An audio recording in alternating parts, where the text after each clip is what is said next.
Selama pemulihan Xiao Yan, Gu Shenhao menuju ke arah area misterius. Jika dia hanya terbang, tentu saja akan membutuhkan lebih banyak waktu. Namun, karena dia langsung melintasi dua lautan hampa, bahkan jika Xiao Yan berada di dalam kehampaan, konsumsi kekuatan jiwa terlalu besar. Setelah menelan banyak pil untuk memulihkan kekuatan jiwa, kecepatan pemulihannya masih belum terlalu signifikan. Meskipun kekuatan jiwanya kuat, kekurangannya juga sangat jelas. Kecepatan pemulihannya paling lambat. Dibandingkan dengan tubuh fisik dan kekuatan aturan, relatif sulit untuk dipulihkan. Namun untuk memastikan keselamatan setelah memasuki area misterius, Xiao Yan harus menunggu kekuatan jiwanya pulih hingga 90%. Setelah pertempuran Xiao Yan, guntur prajurit mengguncang langit selatan. Dan Tian Luolan, mereka semua telah meninggalkan dunia sensi. Di aula yang sedikit dingin di kehampaan, sesosok duduk di singgasana besi, dan wajahnya tidak bagus. Sosok ini adalah penguasa kekosongan besar. Penguasa Void besar menamparkan tahta besi itu, dan 5 keping giok dengan warna berbeda terbang keluar, berubah secara acak menjadi 5 sinar cahaya, dan sebuah suara datang dari kelima sinar cahaya ini. Kamu gagal. Penguasa Void berkata dengan suara buruk bahwa 5 sinar cahaya dipancarkan. Setelah keheningan singkat, kami akan pergi ke reinkarnasi Lord Sa sesuai rencana kami. Chu Jiangye tiba-tiba muncul dan mengganggu pertempuran. Sebuah suara dipancarkan dari salah satu sinar cahaya. Sumber suara itu bisa terdengar dari suara itu. Itu berasal dari Yao Nantian. Sosok Yao Nantian bisa terlihat samar-samar dalam cahaya itu. Siapa Chu Jiangye? Penguasa Void mengerutkan kening dan bertanya dengan dingin. Dia datang dari pedang misterius barat. Alamnya sama dengan kita, tetapi kekuatan tempurnya lebih tinggi dari kita.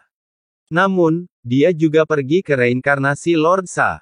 Yang Nantian melanjutkan. Mengapa mereka tidak membunuhnya? Tuan Su tidak ingin mendengar alasannya, dia hanya melihat hasilnya. Reinkarnasi dari yang tertinggi menjadi semakin kuat dalam pertempuran, dan pada akhirnya Chu Jiangye bukanlah tandingannya. Dia tampaknya hanya seorang prajurit tingkat ketiga, tetapi dia mampu membunuh seorang prajurit tingkat kelima, dan dia adalah seorang prajurit tingkat kelima dengan kekuatan tempur teratas. Jika kita tidak berlari cepat, kita akan terbunuh olehnya. Yao Nantian berkata dengan tidak senang. Dia menderita kerugian terbesar kali ini, bagaimana dia bisa membunuh seorang prajurit tingkat ketiga di tingkat kelima? Jika kalian berlima prajurit tingkat kelima bergabung, dia pasti sudah mati. Su Zhu mencibir. Dia telah menghitung bahwa selama 3 dari mereka bergabung, mereka bisa membunuhnya. Hanya Gua Guntur Es dan Tian Luolanku yang pergi ke sana kali ini. Kata Yao Nantian. Baiklah, Master virtual itu sedikit ragu, Wu Dongdong dan Shen Tianjian tidak pergi ke sana. Laporkan kepada Master virtual, aku tidak bisa pergi ke sana. Wu Dongdong mendengar suara seorang wanita. Aku tidak bisa pergi ke sana. Shen Tianjian berkata langsung, dia tampaknya tidak takut pada Su Zhu. Maka seharusnya tidak sulit bagi kalian bertiga untuk membunuhnya bersama-sama. Master virtual itu berkata, secara teori, 3 master tingkat 5 sudah cukup untuk membunuhnya. Kecuali kalian bertiga tidak mencoba yang terbaik. Kali ini aku kehilangan hantu Yuan Shen dan menghancurkan segel yang telah kuingat selama puluhan ribu tahun. Aku mencoba yang terbaik. Tapi itu bukan salah mereka. Karena kemunculan Chu Jiangye, pertempuran yang seharusnya menjadi milik kita telah berubah. Kata Yao Nantian, tetapi dia dengan cepat membenarkan dirinya sendiri dalam hal berurusan dengan orang-orang. Dia masih memahaminya dengan lebih akurat dan menyalahkan Chu Jiangye. Singkatnya, kegagalan pertempuran ini tidak ada hubungannya dengan mereka bertiga. Master virtual itu terdiam lama. Pada saat ini, cahaya Shen Tianjian. Tirai itu langsung menghilang. Adapun Su Zhu, dia tampaknya tidak takut. Reinkarnasi Tuan Su benar-benar kuat. Selain dia, ada banyak pria kuat di sekitarnya. Yang lainnya adalah wanita dari dunia kuno para dewa dan iblis. Kata Yao Nantian. Mundurnya mereka bertiga adalah tindakan yang bijaksana tidak peduli bagaimana Anda melihatnya. Jika Xiao Yan benar-benar dalam bahaya hidupnya, Ye Beijing pasti tidak akan tinggal diam.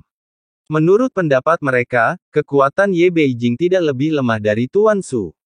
Wanita gila Ye Beijing dari dunia kuno para dewa dan iblis. Tuan Su mengerutkan kening dan berkata, ya, itu adalah pria kuat seperti Ye Beijing. Kekuatannya lebih besar dari kita. Begitu dia bergerak, kita bertiga pasti akan mati. Yao Nantian berkata dengan sedih. Itu saja. Kamu terlalu lemah, tetapi kamu juga telah berusaha. Setelah mengambil alih dunia sensi, keberuntungan akan dibagi denganmu. Penguasa Void berkata bahwa dia tidak begitu marah setelah mendengar Ye Beijing. Karena keberadaan Ye Beijing, Yao Nantian dan dua lainnya tidak memiliki peluang untuk menang. Faktanya, penguasa Void tahu bahwa di sensi, Xiao Yan akan dibunuh sekarang. Hampir tidak mungkin mereka dikirim untuk mengujinya. Tentu saja, itu juga sebuah upaya. Bagaimana jika berhasil? Tetapi hasilnya adalah tidak ada seorang pun. Bahkan lebih mustahil bagi seseorang untuk muncul. Dunia sensi pasti akan dinamis. Dunia sensi pasti akan menggunakan kekuatannya untuk melindungi Xiao Yan. Jika kau ingin membunuh Xiao Yan, aku khawatir kau harus membayar harga yang sangat mahal. Kecepatan kultivasi reinkarnasi Lord sangat menakjubkan.